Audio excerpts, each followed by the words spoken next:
I wanted to go through the solution for a few of these problems that we probably won't have time to talk about in class, and they got a little bit ahead of where we had gotten to in class, so they might have been challenging. We want to find where this angle is. We don't actually want to find theta. We're trying to do this without a calculator. We want to find where theta is, and then we want to say, if we know cosine, we really should be able to figure out what triangle this lives in, and therefore find out the other 5 trig functions. So the key is to go back to the definition, as it so often is, x over r. Can I match this? Can I build a triangle where it's in the top half, from 0 around to 180, it's in the top half, quadrants 1 and 2. Can I build a triangle that has the right x and the right r to make these ratios correct? Well, it seems tempting to make r 17. Remember, r is a radius, it's a distance, it's always greater than 0, but x and y can be negative because that's what tells you what quadrant we're in. So, looks like that is going to be 17 there, and that's going to be minus 8. So x is negative. Okay. It could, just because x is negative, it could be here or here, quadrant 2 or 3. But it's telling us, no, we actually don't want to be in the bottom. So it's going to be in quadrant 2. That's part of the answer to the question. And then we just want to build a triangle. It's going to have radius 17, and it's going to be x is minus 8. So it's going to kind of go over not too much. Something like that. Okay.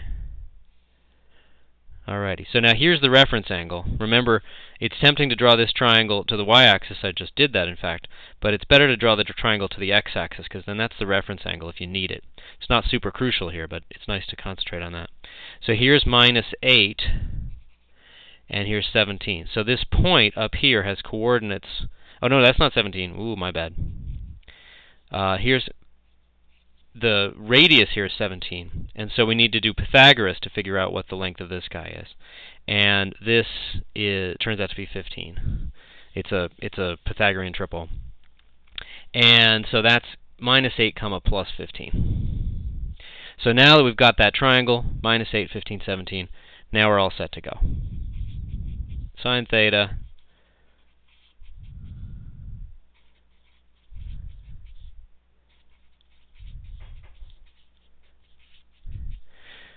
So sine theta is going to be 15 over 17. That's positive, because since it's y over r, as soon as we know this, we're in the place where y is positive. Quadrants 1 and 2, y is positive. So that could never be negative for this kind of problem, regardless of what exactly those numbers were. The tangent is going to be minus 15/8, because it's 15 divided by minus 8. The secant is the easiest of all of these. You don't actually have to do any work to do that, because it's always 1 over cosine. We don't need to know the quadrant. We don't have to do Pythagoras to get this one number. But the other ones, they're all going to involve that 15. And so Pythagoras is a crucial element there. Cosecant is 1 over this guy, so that's 17 over 15. And cotangent is minus 8/15. So it's all about finding this point in the plane in a specific quadrant with specific coordinates. And Pythagoras was an essential element of that. We need all 3 sides of this right triangle to be able to create the 6 trig functions, and we can create 2 of them using these numbers, but we need to use Pythagoras to get the other one. And then the sign comes in terms of exactly where does that triangle live in the plane. 57, that says find all angles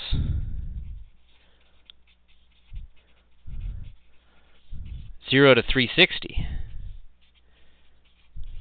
Oh, and including 0 but not including 360, because that'd be kind of redundant. That make this statement true, that with tan theta equals 1. Okay. So here's where the interpretation of tangent as slope is really helpful.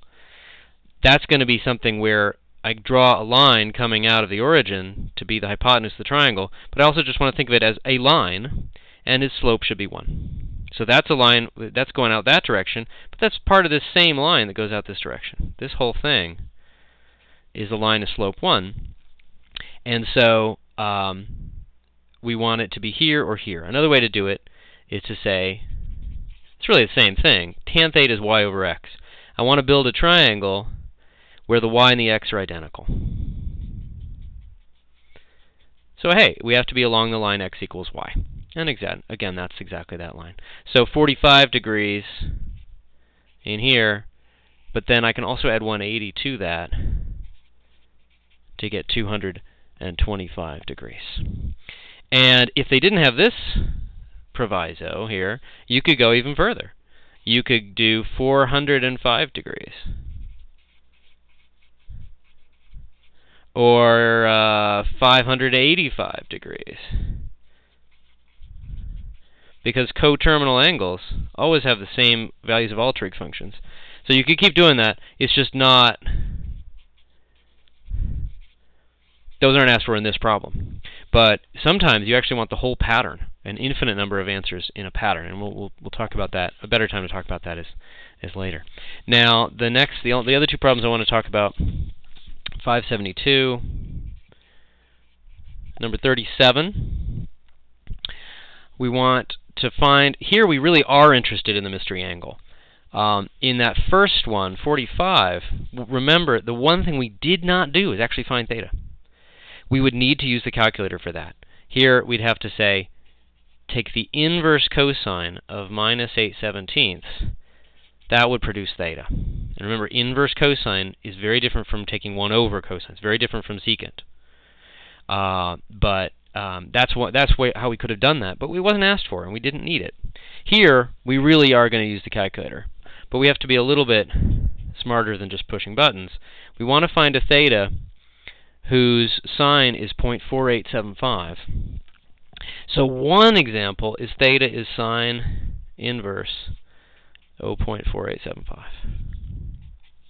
Okay, and that turns out to be 29.2 degrees. Notice it's just a little less than 30 degrees, which makes sense because sine of 30 degrees is exactly a half. This is a little less than half.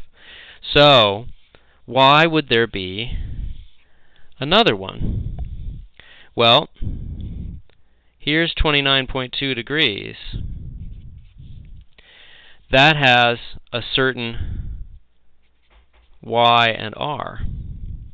Can I find another point with the same r, just to be simple? It's not useful to change to a different r.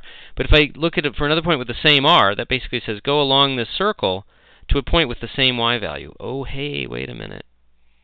Ah, there is a point over there. The sine of this guy is the same as the sine of this guy over here.